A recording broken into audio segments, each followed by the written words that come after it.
children, in this video we are going to study mensuration. Now what do we mean by mensuration? Mensuration is the noun form of measuring.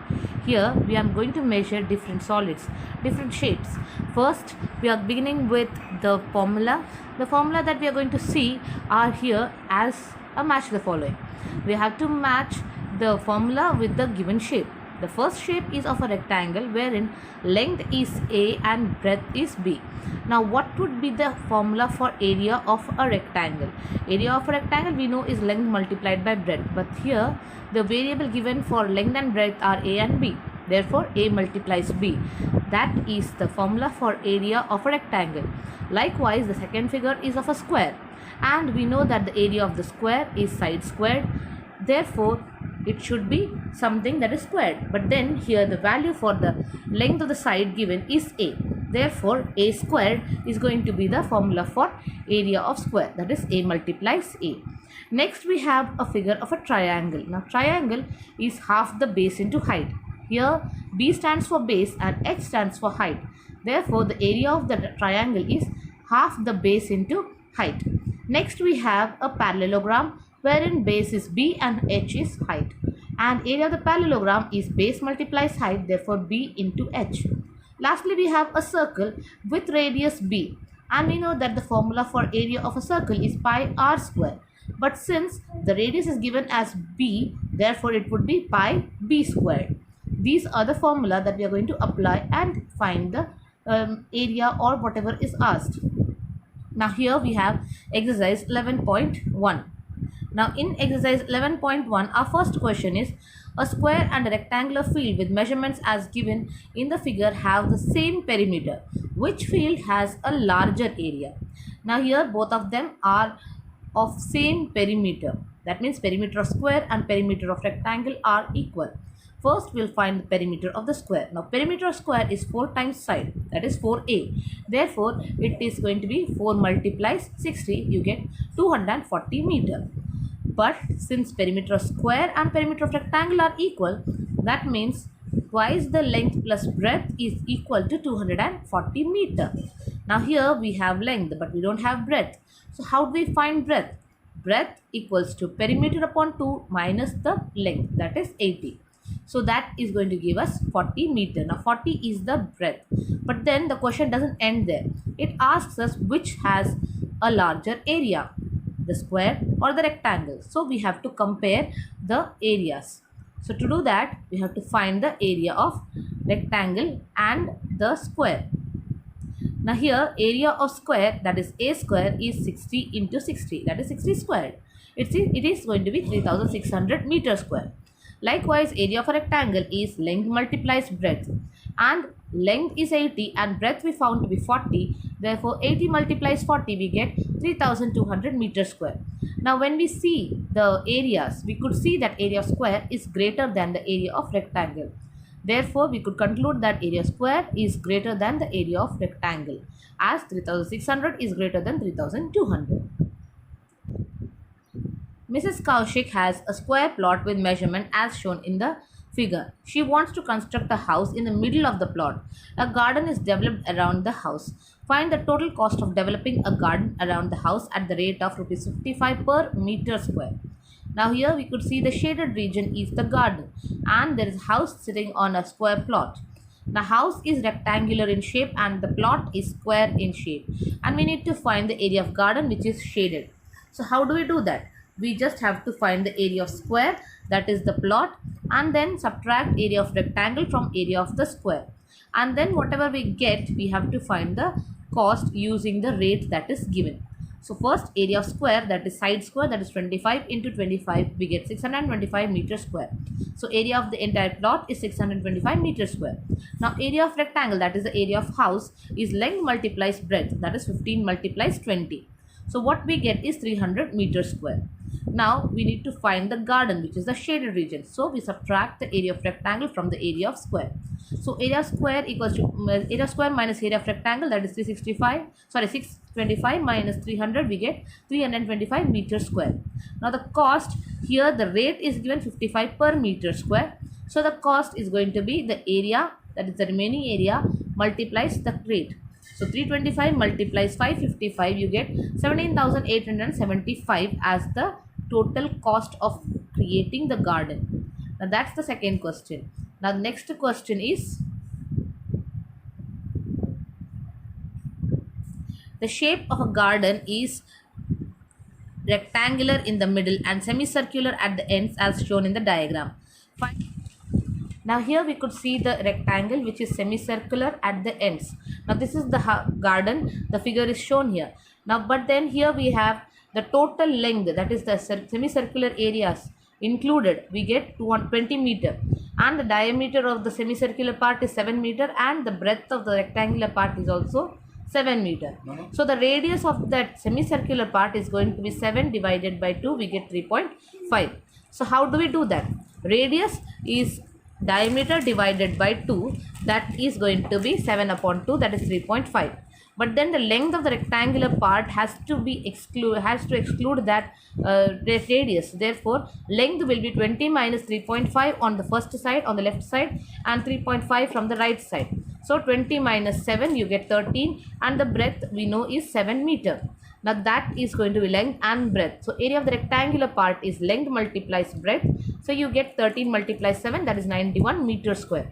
Now the circular parts are semicircular, but then both the semicircles, when you add, you get a circle. So it's going to be a complete circle. Therefore the area of circular part is pi r square. Now that is going to be 22 upon 7 multiplies 3.5 multiplies 3.5. So pi is 22 upon 7. Pi is 22 upon 7 and radius is 3.5, and again radius r square, that is 3.5 into 3.5. So when you cancel 7 with 3.5, you get 0.5. 22 multiplies 0.5 multiplies 3.5, we get 38.5. Now the total area of this entire garden is addition of that rectangle and the circular parts. So that is going to be 91 plus 38.5, that is 129.5 meter square.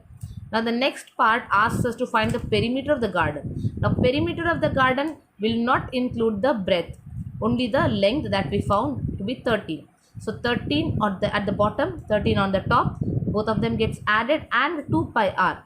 Why 2 pi r? Because it's a semicircular part, but then there are two semicircles, therefore it completes a circle. That's why circumference of circle, which gives us the outline measure, that is why we get 2 pi r. So 26 plus twice pi multiplies the radius, that is 3.5.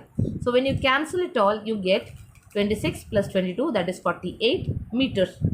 Now here the perimeter will not get square in the answer. That's why 48 meter is going to be a final answer.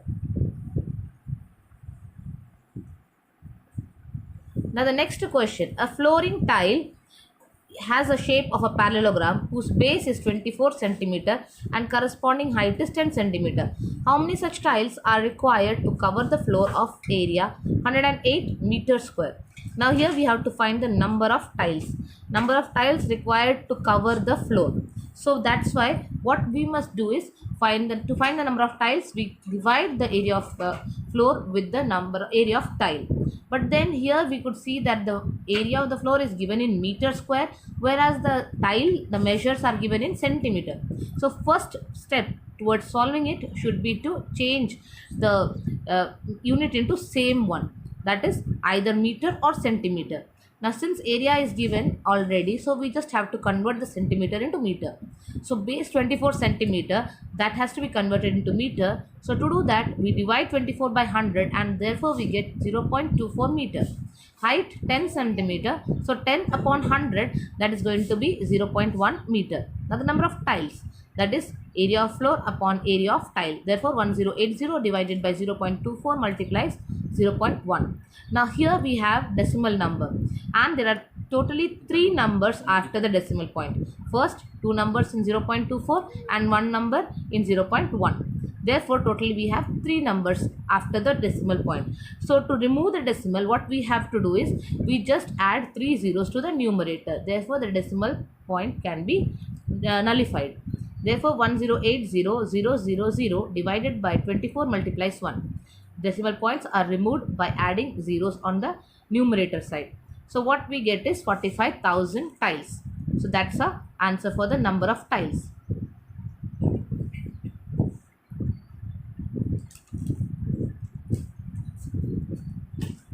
Now the next one is area of trapezium. Now area of trapezium, the formula that we have studied already is half the sum of parallel sides multiplied by height. Here the parallel sides are denoted with the letters A and B and the height is h. Now as we could see that sum of parallel sides, that is half in bracket A plus B, and outside the bracket again we have h. So this is the formula that we are going to use and find the area of trapezium. A, that is the parallel sides given to be 10 and then 12, and height given is 8 centimeter. We just have to use the formula, put those values in the formula and solve. So area of trapezium half, and in bracket 10 plus 12 because they are the parallel sides, and their sum has to be found first because it is in bracket, multiplied by 8.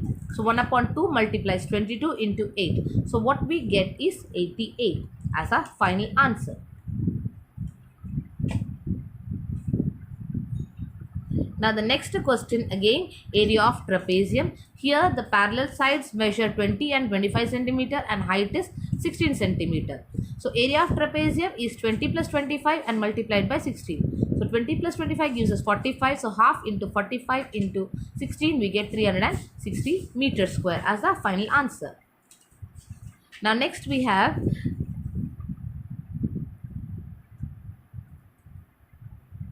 a rhombus. Now in rhombus we know that all the sides are equal and diagonals are perpendicular bisectors. But then here we have to find the area of rhombus. To find the area of rhombus we require the measurements of both the diagonals. We call any one of them diagonal 1 and the second one as diagonal 2. Here diagonal 1 is 10 centimeter long and diagonal 2 is 12 centimeter long.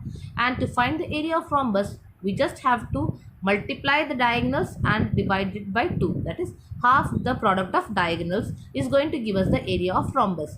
And therefore we already have the diagonal 1 as 10 and diagonal 2 as 12. So half into 10 into 12 would give us 60 centimeters square.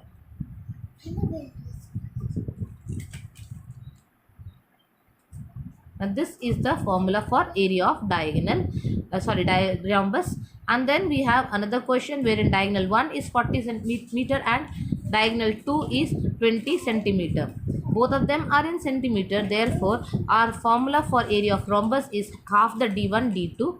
That is half into 40 into 20. We get 400 centimeter square as a final answer.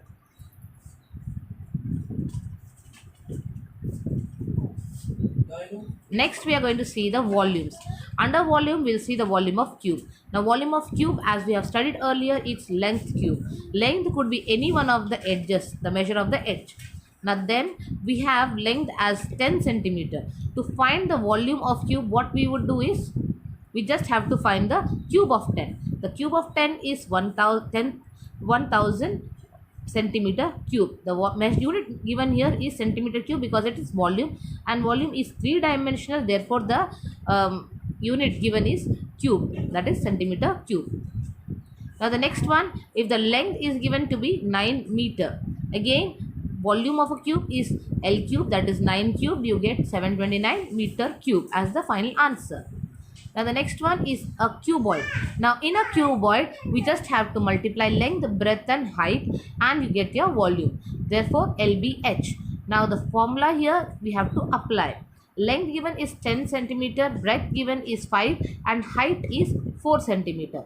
So we just have to find the volume by multiplying all those three. So 10 into 5 into 4 you get 200 centimeter cubed.